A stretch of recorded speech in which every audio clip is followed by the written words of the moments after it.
Dani, e qual é a sua profissão hoje, além de atriz?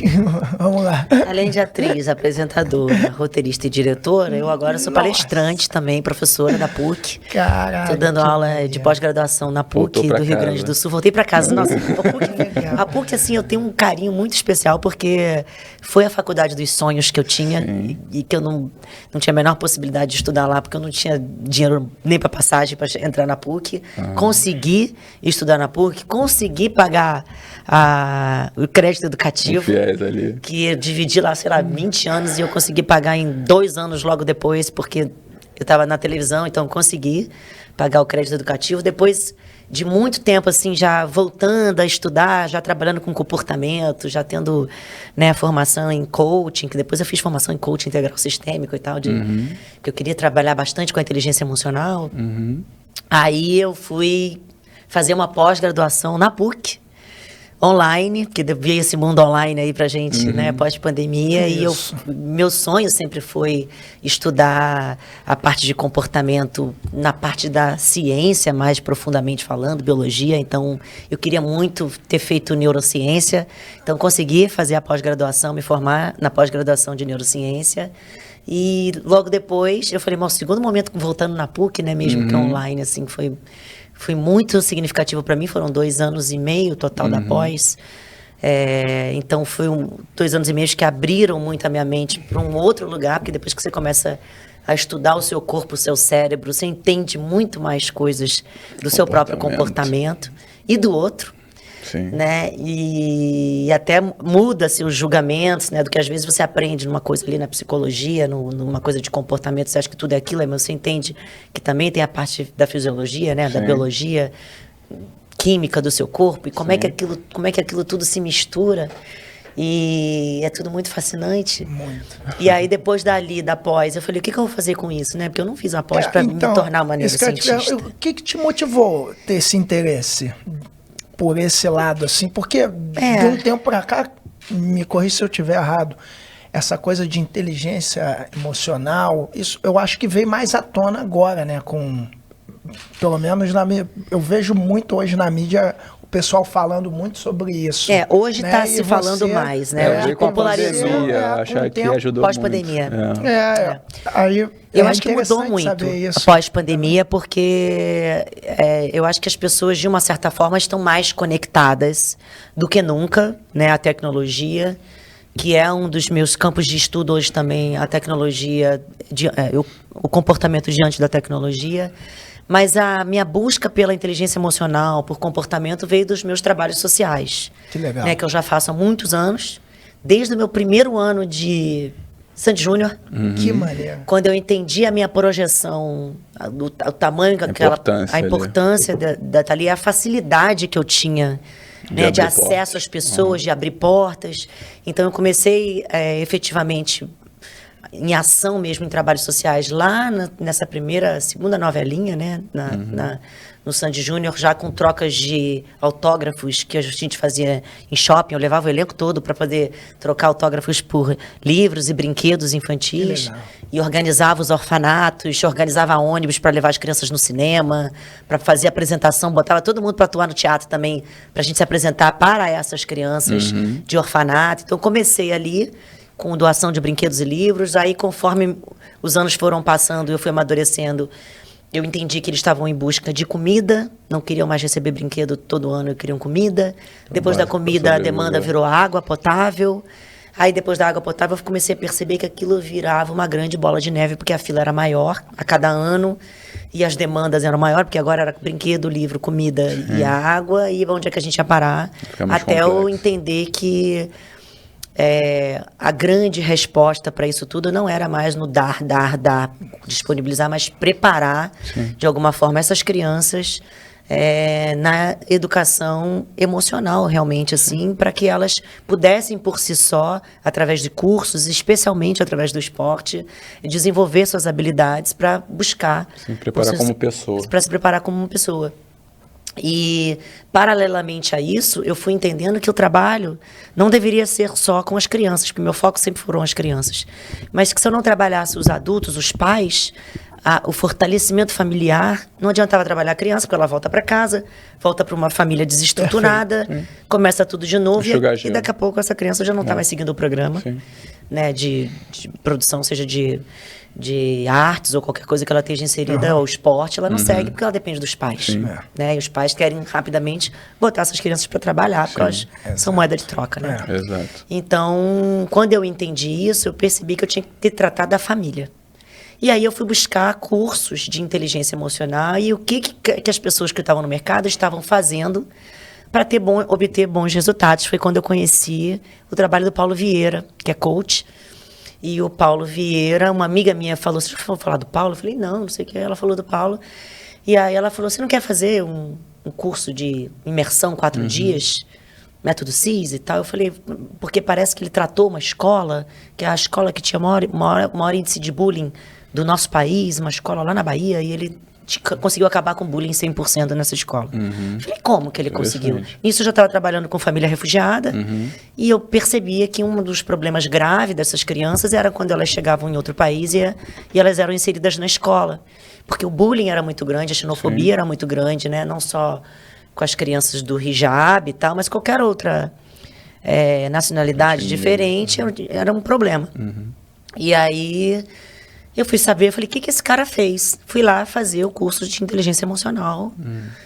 E anotando tudo, e discordando de umas coisas, e questionando não sei o quê. Eu sei que no 4º dia da imersão, eu estava falando, nossa, ele é genial, eu não tenho que cuidar dessas crianças, eu tenho que cuidar da família, agora eu vou ter que ir nisso aqui mais fundo.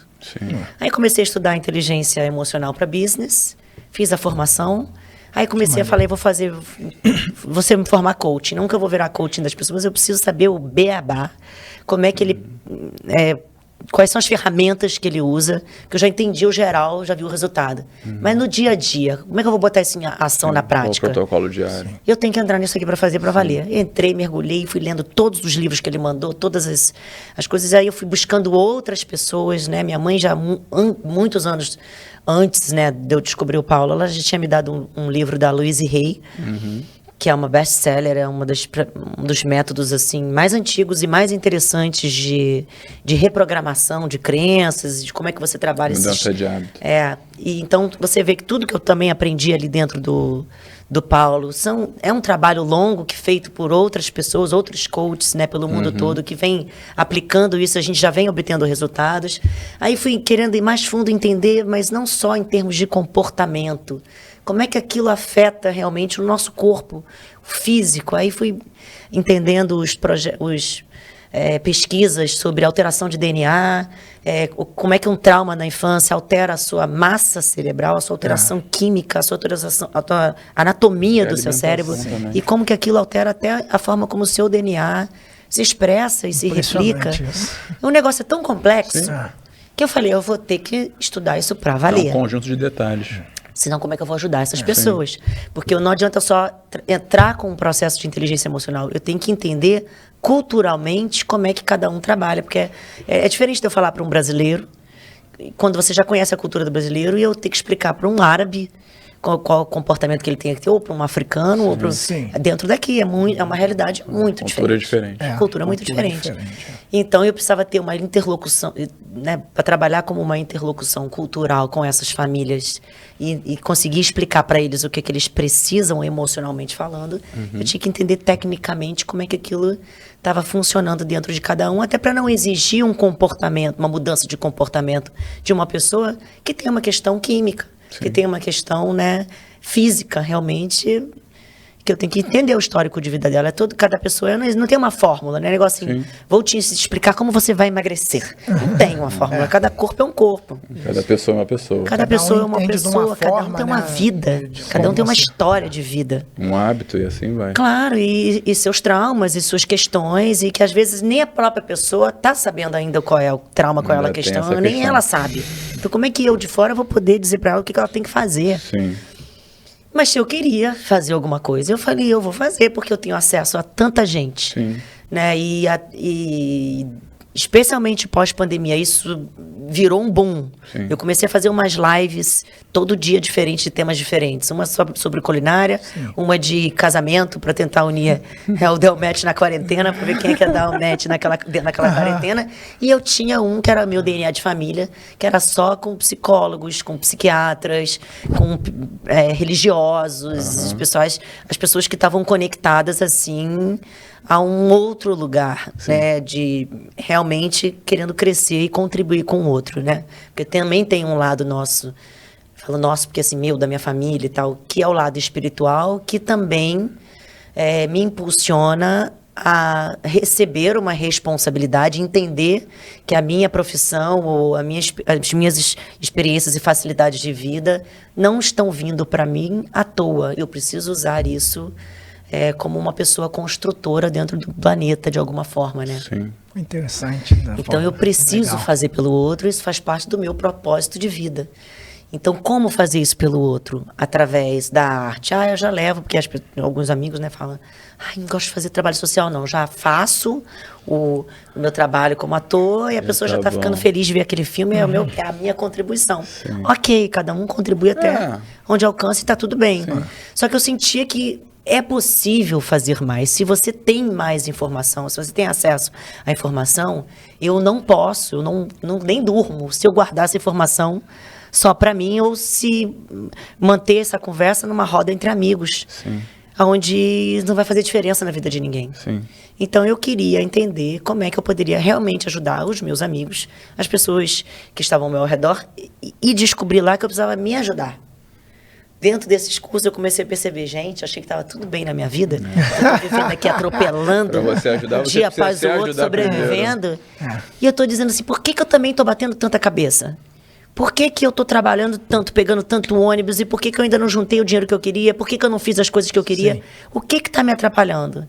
E aí eu comecei a perceber os meus problemas, né? Por que meu relacionamento não está dando certo? Por que as coisas, eu estou fazendo tudo certo? Não estava fazendo tudo certo. Eu achava que eu estava fazendo tudo certo. Sim. Mas eu não estava entendendo o quanto eu estava num lugar querendo ajudar, salvar o mundo, achando que a minha vida estava garantida. Okay. E eu precisava começar a aplicar essas ferramentas na minha vida, para entender assim, é tão fácil a gente falar para o outro mudar, é tão difícil a gente mudar um hábito simples. Às vezes você acorda e quer acordar e meditar e fazer uma coisa bacana, fazer um exercício, mas você acorda e você tem o hábito de pegar o celular e ficar vendo suas mensagens primeiras. Aí passou 40 minutos, uma hora, você está ali deitado na cama, não fez nada. Isso é um hábito simples. Sim. Esquece o celular para você começar o seu dia. Aí você fala, nossa, é só isso que eu preciso fazer? Você consegue? Porque hoje em dia as pessoas têm essa dificuldade simples. Não, gente, você sabe que faz mal beber. Eu não vou mais beber, consumir álcool, faz mal pro meu corpo. Você consegue? Você consegue logo depois de um porre, que você fala que você não vai beber nunca mais. Tá todo zoado ali. Passa um tempo, você tá lá de novo.